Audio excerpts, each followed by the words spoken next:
Set in the heart of the Bluegrass State lies the United States' premier equestrian facility.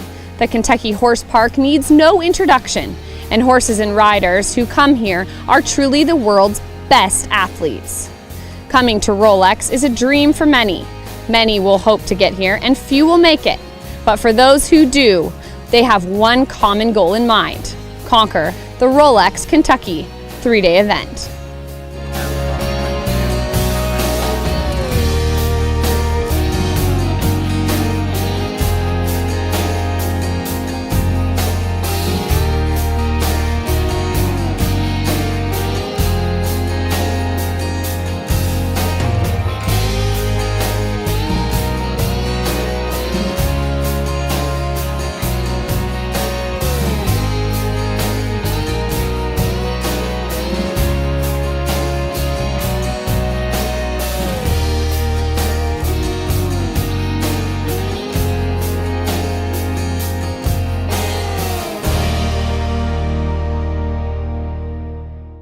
We're joined now by William Fox-Pitt, who's come across the pond again to Rolex. And William, with Park Lane Hawk, you guys have been hugely successful. The win at Burley, how does that play into your confidence here at Rolex?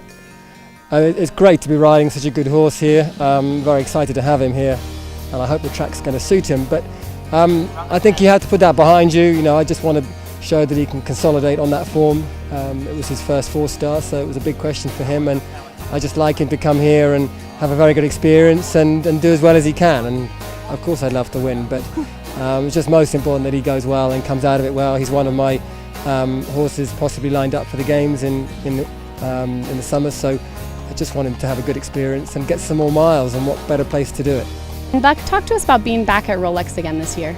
Well, it's always the place you want to go. You know, when you event in America, you want to ride at Rolex, and I've been fortunate to have a lot of rides here, and 2 really nice horses this year, and it's exciting. Tell us about your socks.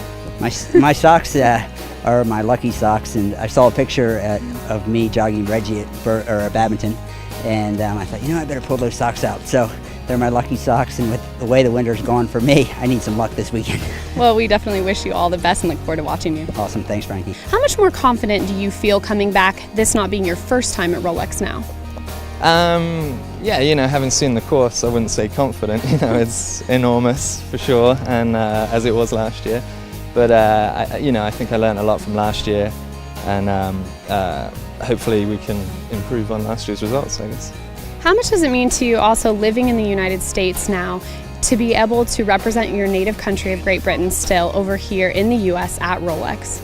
Oh, it's nice, you know. I have my family have come over from Britain, and obviously there's a few British riders that come over, and I see in the program there's a British flag, so a lot of the time, you know, I kind of feel American being here all the time, but you know, here I feel British for sure, so it's nice. I'm actually super excited to be back. I feel really confident. We've had a couple of tough years here, but this year we've really been working. We've come out for the whole spring season to work with Bruce Davidson, and I think we're going to be super successful. Tell us what it's like coming over from the jumper world. This is your first Rolex, big atmosphere here. Talk to us about the experience. This is what a fantastic experience. It's absolutely beautiful. There's a great energy to it, and I've gotten to have my first taste of walking out on the cross-country course. It's a little awe-inspiring, took me aback, but I've got great horses, so I'm really excited about it. But this, the trot up is something that we have in the show jumping world, but it's certainly not formalized like this, not with such a crowd. So I got to see it at badminton, and I was wondering how it would compare, and what a great crowd, a lot of support. What's it like to be back here at Rolex, not only kind of with all your success you've had in the past, but at an Olympic year? It's a fantastic event. It's my favourite event for the year. It's you know, it's in a historic part of the world, a historic part of America, and it's just a phenomenal competition where some of the best horses and riders get together and battle it out for the title.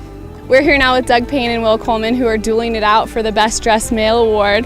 No contest. Doug, who are you wearing? Oh, the suit here is by Zara. Not sure about the shoes, and the shirt was someplace in Middleburg. And Will? I've borrowed every single pair of clothing that I'm wearing here today. Shirt and tie from the old man, jacket from my brother, and pants also from my brother. Keeping it in the family. Yeah, we like to, we share. Well, having been here before, do you have any advice kind of for the first timer Doug?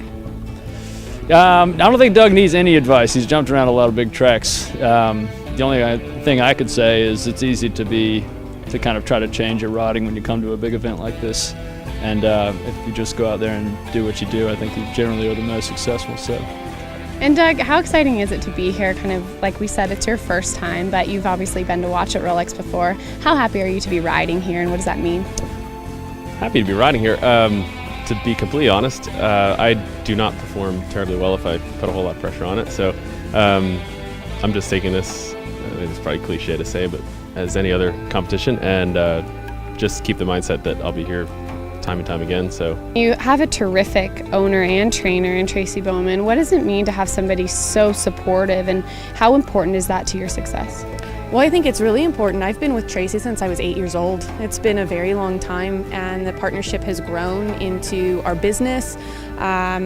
She's there for me on not just a training level, but also a emotional level.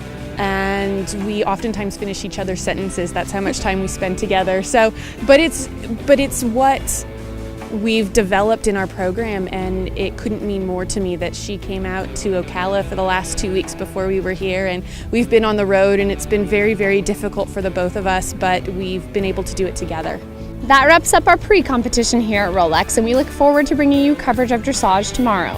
For US Eventing, I'm Frankie Thieriot. Thanks for joining us.